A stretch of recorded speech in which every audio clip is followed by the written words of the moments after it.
Welcome back to Clear Picture Cares. I'm your host, Jason Noble. And with me today, I have Donna Cook with the Charleston Area Senior Citizens organization. We're extremely happy to have you here with us today, talking about the work that you do here in the Low Country to serve our senior citizens. Now, you have an amazing motto. Can you share that with us? Thank you for having me, first off. I appreciate it. Our mission is enhancing the lives of older adults in the community one life at a time. And that is absolutely what everything we do is built upon. And the organization's been around since 1967. 1967, yes. Year I was born. And we are located downtown Charleston Historic District, which is real estate that we could never afford. But the Charleston County has been gracious enough to let us use that building for the last 57 years. And it started out as a couple of ladies who saw a need in the community in the downtown area and started serving meals and delivering them themselves. And then it kind of built from there, and now we've got 4 different programs that we're really proud of, and we've been able to manage it for all of these years. So think in 1967, there was a need here in the Low Country that was identified by this organization. And I think the city has grown since then. Oh, so more people coming in. Absolutely. So we have more people here. Yes. And therefore there's more people that have a need. That's absolutely correct. Yes. So we're seeing this. So share with us 2 things. One, I want to hear what's the website that everyone could go to. Okay. They could learn more, and then we're going to dive right into more meat, and you're going to like it. Okay. Our website is charlestonariaseniors.org. It's very long, but that's it. It has all kinds of wonderful information there about all of the programs, how to apply, and all the good contact information for us there. Wonderful. And if you're watching this, the link is below so that you could go right there and then check it out yourself. So what is the primary focus and goal of your organization? The primary goal is for us to help seniors, especially low-income seniors, be able to stay at home, because at the end of the day, that's where we all want to be for as long as we possibly can. Yep. And a lot of low-income seniors, they don't have as many options as some other folks. And so it's important that what we do supports them in their desire to be at home. And that often starts with just a home-delivered meal. It may be that they're able to come into the senior center and we're able to help them there.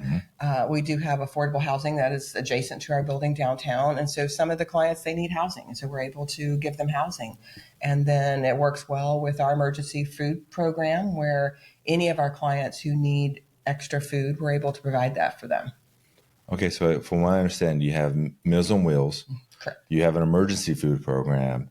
You have a senior center and affordable care, affordable housing Yes. options as well. That's the areas that you serve. Yes.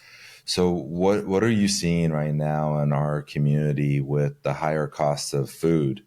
What is that doing to those that are lower income or limited budgets, right? What's going on there that your organization is able to come in and help with? So when you consider their rent is coming out of that, any medications that they have, any of the other things that they have going on that are regular utilities and all that, by the time you get to the end, there's very, very little for food. So what we really try to focus on is being able to provide that extra stability. So if they need frozen meat or they need canned goods, or one of the grants that I have provides insured drinks. So if they're ill or going through chemotherapy or something like that, we're able to give them that support and kind of takes a little pressure off them about worrying what they're going to eat. Yeah, especially with just the cost of food going up as we've seen over the years. It's crazy. And so how does someone reach out to then receive the services? What is that like? So each of the programs is slightly different. If somebody wants home delivered meals, the Trident Area Agency on Aging does the intake for that program. Okay. We do the actual service and delivery. So the individual would go to their website or call them and they would take the information. They do an assessment. So that is it just kind of a sit down with a potential client talking about their conditions and their ability to be on their own and all of their finances and all that sort of thing. And that gives them a risk score. So if someone is at higher risk for food insecurity or just being alone, then they're going to come to the top of the list for that home delivered meal. And then once they're approved, we handle the delivery portion of that. The senior center itself, they come straight to us. We qualify them. We do a breakfast program that I started right before COVID because we found that the clients that came in were hungry.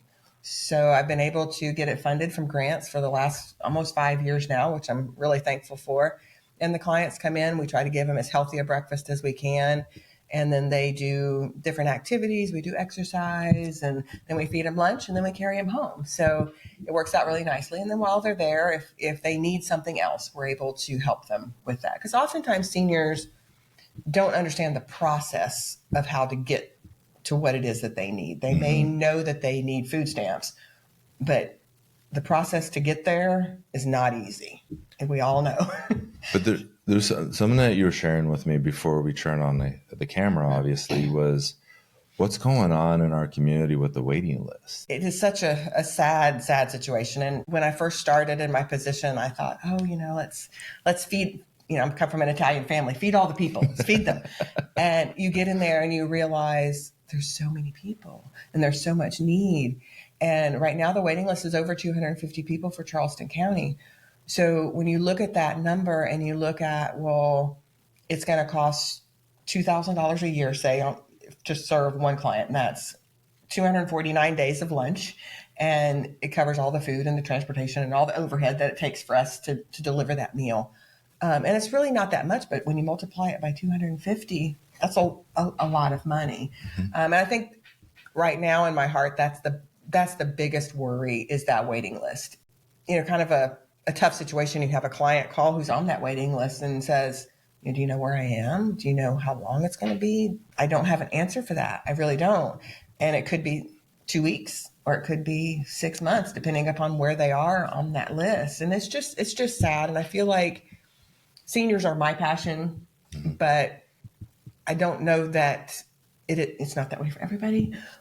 But I think that seniors, their options are so limited. You and I, if we need extra money, we're going to go get a second job or a third job or, whatever. We could do something. But when you're 80, you don't have any options. That the money that you get from Social Security is all that you're getting, and you have to make it stretch. And so our agency mission is just wrapped around all of that to really like, okay, well, this is how much you've got. Let's see what we can do to help it stretch. Yes. And that's what the goal is. And with rents going up, with cost of food going up, yes, there was a cost of living adjustment in Social Security, but not at the same level, at the same rate that we see these other prices rise. So it's creating even a deeper strain within the pocketbooks of those that are trying to make it day by day, week to week, on a limited budget. And this is where this organization comes in and helps get to the other side of that. And so Meals on Wheels, I got to talk about it because you're wearing the swag, right? That's right. So you're already serving about how many? A little over 600 a day. Yes. 600 a day, and we have another 250 on a waiting list. Correct. Yes. And something that is probably not aware to most of my listeners, we haven't really talked about this before. There was money that came into nonprofits during COVID that really helped navigate that economic environment that we all were navigating through.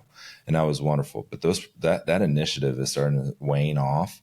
And with that waning off, what it's meaning is organizations are having to do more with less now. Correct. Right? And so what is something that you like to ask our listeners as far as help in this issue that you're facing right now? And let's see if we could get these 250 people off this list, off the waiting list. Yeah. That waiting list is something that we focus on, and I work writing grants and different things to try to help. But if the community could look at that $2,000 a year in the grand scheme of things, that's probably a couple of cups of coffee at Starbucks a week for $2,000 a year, and put that money towards something that really changes somebody's life. That meal, when our drivers go in the door and they see that client, and it may be the only person that client sees that day, if they live alone and they don't have family, that is so important for them. And they get to know the driver, and the driver gets to know them, and they're able to just really have a nice interaction. And that's so important. The meal is important too, but that interaction with another human being is huge. I absolutely 100% agree. And to hear the number $2,000 an individual for the entire year through the Meals on Wheels program that you help facilitate. I also want to transition the conversation into stories. I love hearing stories, right? Can you share a story with us of someone that your organization has helped through the experience and the programs that you offer? I started out at this agency as the property manager for the affordable housing. So housing is very near and dear to my heart. But my very favorite resident, she's 104 now, and she is the tiniest little thing, about 4 feet. But she has lived in that housing community since it was built in 1984, and she can still produce her original lease from 1984. But she has been able to age there and live on her own. You know, we check on her every day. She gets a home delivered meal every day. So she's able to stay there because of those services. She is able to get food pantry services, and she was sick a few years ago, and we were able to bring her Ensure every day in addition to the lunch meal. And it helped her be able to not have to go to a facility. And she's very, very determined that she's going to stay at home. This is what's happening. And that kind of feeling and being able to talk to her and see her age like that is beautiful. It really is. What I picked up from that amazing story is here she is being able to stay in that community. I could only imagine the relationship she's built over that time frame with other residents also in that community. Yeah. Hence, I don't know why she's 104. That's incredible. But I would imagine the secret sauce of life is to be part of a community. Yeah, it really is. And if you're isolated, which we're going to talk about maybe that now, okay? But if you're isolated and you're separated, you don't have a vehicle to get around, let's say. Right. You know, that is that visit from Meals and Wills, that visit from your volunteers may be the only human interaction they have that day. What does that mean to those individuals that get that visit from your volunteers to have someone come in, not only provide them food, but also check in on them, see how they're doing? And we actually had an incident happen last week where one of our drivers, who's been with us a really long time, came in and he said, I found my client on the floor today. And he said, I was so glad that I was there, and it was like a Monday, I think, and he was able to go in the house and help. And he called 911 and was able to get her the help she wanted. She's okay. She had ended up just falling, but she didn't have any family. Yeah. And so it's very interesting how many seniors don't have family support. And so it's us who's coming in every day, and we're not able to come on Saturday and Sunday, but on at least in that situation, she fell like that Monday morning, and he was there. Had he not been there, she could have laid there for a long time. Who knows, right? You know, and it's terribly frightening for that. And, I have a 80-year-old mother myself, and to think of her being completely alone, and she's told the driver, I'm so glad you're here. I didn't know what to do. She couldn't reach her phone. She just wasn't able to get up. And that is why we do what we do. It really is. I had another situation where we had a gentleman who was receiving Meals on Wheels, and he was in a dilapidated trailer, and he fell through the floor of the trailer. And our driver found him and was able to help him get medical care. Yes. And then because of Ansonborough House, our affordable housing, his home was condemned. So at the end of the day, when he got out of the hospital, he had nowhere to go.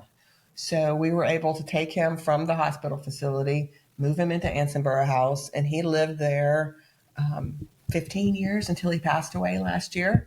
And so we were able to make those last years of his life great. And he would bring me sweets, and he would bring me fruit. And he's, thank you so much. Thank you so much. But that is it. That is why I get up every day to do what we do. The most recent story that you shared made me think of the question around Medicaid. Medicaid is a program for those that have limited resources to get proper health care at a facility. However, we were talking that is also a waiting list. It is, yes. And, I had a client that we were able to help their parents pay for the facility before their parents went to Medicaid. So they were able to transition right to Medicaid right in the facility, nice and easy, because they were already residents there. However, if you are then let's say, not in a position to stay independent living, even though that's the goal. Right. But you need to have that proper care. You could be waiting.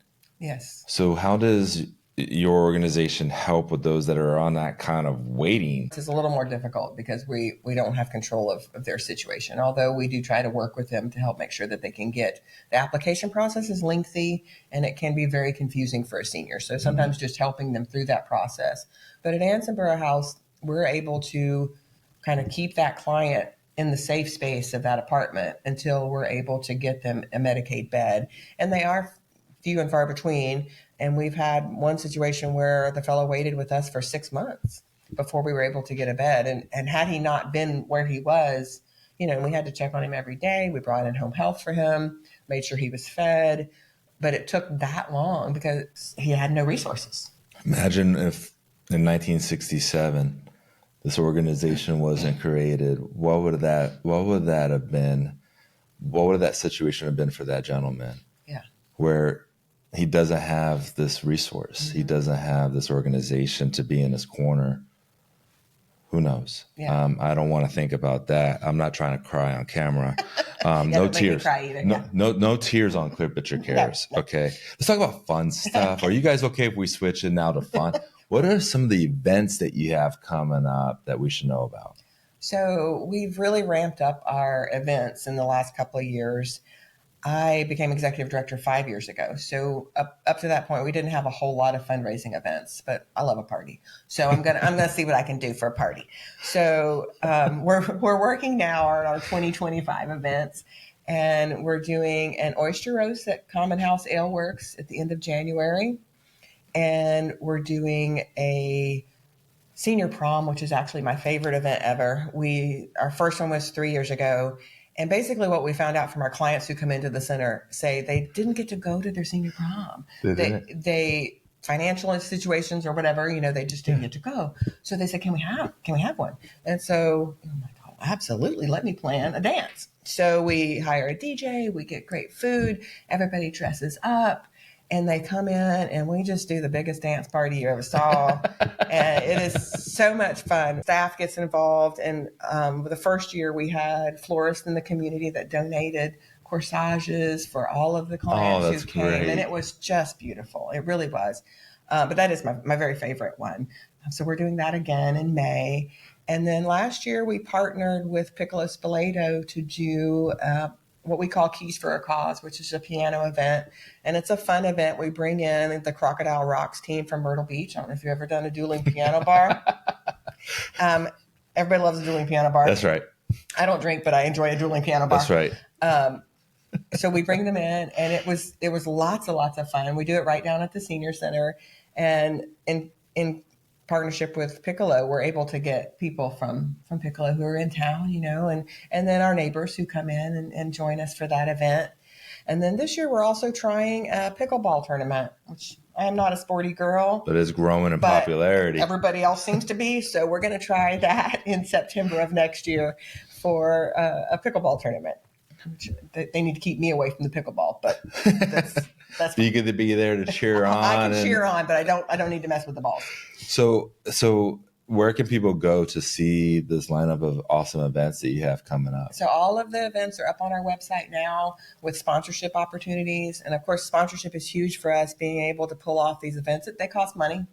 And we need to make sure that we're able to pay the expenses of the event, plus fundraise to help the people that are on the waiting list. And that's our primary goal, is anything that we make off of an event is going to go to help list. All right. So all of that's on the website. If they want to look below and click on there, it's on there. Go to the website. This is where you can learn more. We have it posted below. We'll have a link so that you can be able to access it very nicely and easily. I always like to ask the question as we wrap up our conversation today. If you could just leave an impression with our listeners of the importance of giving back within the community, what would that be? For me personally, what drove me to nonprofit work was there's very little opportunities in your life where you can know that you're really making a difference to somebody. And whether it be the elderly or pets or children, you have to go with what your passion is. And for me, my passion was the elderly. And I felt like that that was where my heart was. And being able to go to work every day and actually see the smiling faces and enjoy, that thank you so much for doing whatever, and seeing their joy, especially, events like senior prom, seeing them in their corsages and seeing the fella doing the conga line with his walker. I mean, that's what we all need. We all need to feel like we've left this world with some sort of impression of what we've done. Money isn't what it's all about.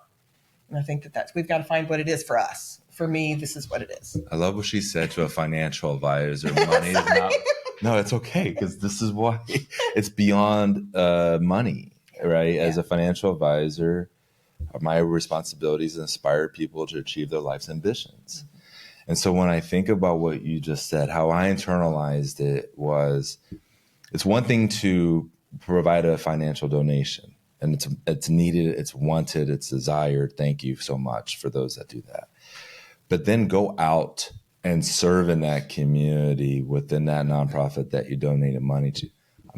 We believe from this conversation that we just had and what we said before, it takes it to a different level when you're actually seeing the impact of the treasures that you donated, because you donated some extra time as well. And staying consistent within that is such an important thing. Consistency will just create reliability, and reliability creates that culture that we're striving for in the Low Country. I just want to thank you for the work that you're doing. Thank you for joining us on Clear Picture Cares. Thank you. I appreciate being here. That was the Donna Cook, Executive Director at Charleston Area Senior Citizens. What a wonderful organization. Go to the website. Thank you so much for tuning in and listening. Until next time, be well.